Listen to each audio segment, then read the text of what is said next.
బైబిల్లో 2 సమూయేలు 7వ అధ్యాయం 5వ వచనంలో దేవుడు దావీదుతో నాకు నివాసంగా ఒక మందిరం కట్టింతువా అనడం చూడవచ్చు. మీకు తెలుసా, దేవుడు దావీదు మందిరం కట్టిస్తాను అన్నప్పుడు పొంగిపోయాడు. గొప్పగా అతన్ని ఆశీర్వదించాడు. కానీ మందిరం మాత్రం తాను కట్టకూడదు అని చెప్పాడు. మరి మీరు ఎప్పుడైనా ఈ విషయం గురించి ఆలోచించారా? అయితే వినండి, ఈరోజు దేవుడు మీతోనే మాట్లాడుతున్నాడు. మరి ఈ రోజును దేవుని వాక్య ధ్యానంతో ప్రారంభిద్దామా?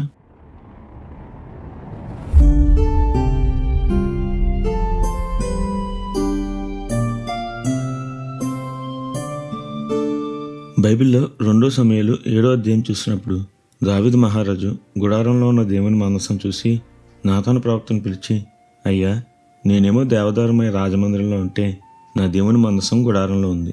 దాని కొరకు ఓ దేవదారుమై మందిరం కట్టించాలని ఉంది అని తన ఆశను తెలియజేశాడు. దానికి నాతాను ప్రవక్త సరేనన్నాడు. నీకు దేవుడు తోడుగా ఉంటాడు, నువ్వు అనుకుంది చెయ్యి అన్నాడు. కానీ ఆ రాత్రి దేవుడు నాతానుతో మాట్లాడి దావీదుకు ఓ మాట చెప్పమని పంపించాడు. అదేంటో తెలుసా? దావీదు ఆశ తనను ఎంతో సంతోషపరిచింది అని. అవును, దావీదు ఆలోచన, ఆశ, ఆసక్తి దేవునికి భలే ముచ్చటగా అనిపించాయి. అందుకే దావీదు సింహాసనాన్ని స్థిరపరిచాడు. దావీదుతో భూమిపై ఉన్న గనులకు కలగజేసిన పేరు నీకు కలగజేస్తాను అని వాగ్దానం చేశాడు. కానీ మందిరం కట్టే బాధ్యతను మాత్రం అతని కడుపును పుట్టిన సొలొమోనుకి ఇచ్చాడు. అదేంటి? చేస్తానన్నది దావీదు కదా, మందిరం కట్టిస్తానన్నది దావీదు కదా, మరి దేవుడు ఎందుకు దావీదుకు అనుమతి ఇవ్వలేదు? ఈ విషయం మీరు ఎప్పుడైనా ఆలోచించారా? మీలో కొందరు అంటారు, దావీదు చేతులు యుద్ధం చేసి రక్తం చిందించే కదా, బహుశా అందుకే దేవుడు ఆ పని దావీదు చేత చేయించలేదు అంటారు. మంచిది, మీ జవాబు సరైందే. కానీ ఇంకో మాట చెప్పమంటారా? దావీదుకు దేవుడు ఇంతకంటే శ్రేష్టమైన పని అప్పగించాడు. ఏంటి ఆ పని? ఇశ్రాయేలుకు రాజుగా ఉండడమా?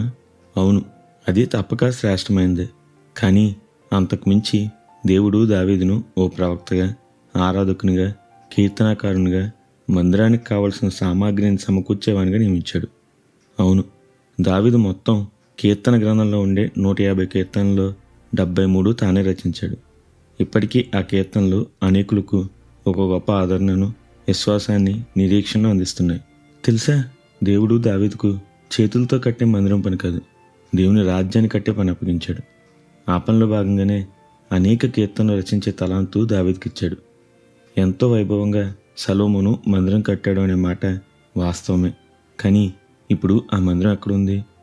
అయితే ఒకసారి బైబిల్ తెరిచి మధ్య పుస్తకం కీర్తన గ్రంథం చూడండి. ఇప్పటికీ దేవుడు దావీదుకిచ్చిన పనిని మనం చూస్తున్నాం. తర్వాత రాబోయే అనేక తరాలు ప్రభు రాకడ పర్యంతం ఆ పనిని చూస్తారు. ఆహా, దేవుని ప్రణాళికలు ఎంత అద్భుతమో కదా. మరి ఈరోజు మీ సంగతి ఏమిటి? వారిని చూసి వీరిని చూసి దేవా, నాకు ఇలా చేయాలని ఉంది అని దేవుని అడుగుతున్నారా? అయితే వినండి, మీ కోరిక అత్యుత్తమమైనది.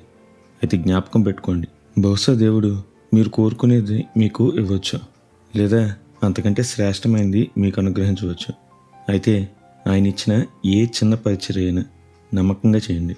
తప్పక దేవుడు మీరు అడిగిన దానికంటే, ఊహించిన దానికంటే అత్యధికంగా దయచేస్తాడు. అందుకే నిత్యం ఘనత, మహిమ, ప్రభావములు యేసుక్రీస్తు నామానికి కలుగును గాక. ఆమెన్. హల్లెలూయా.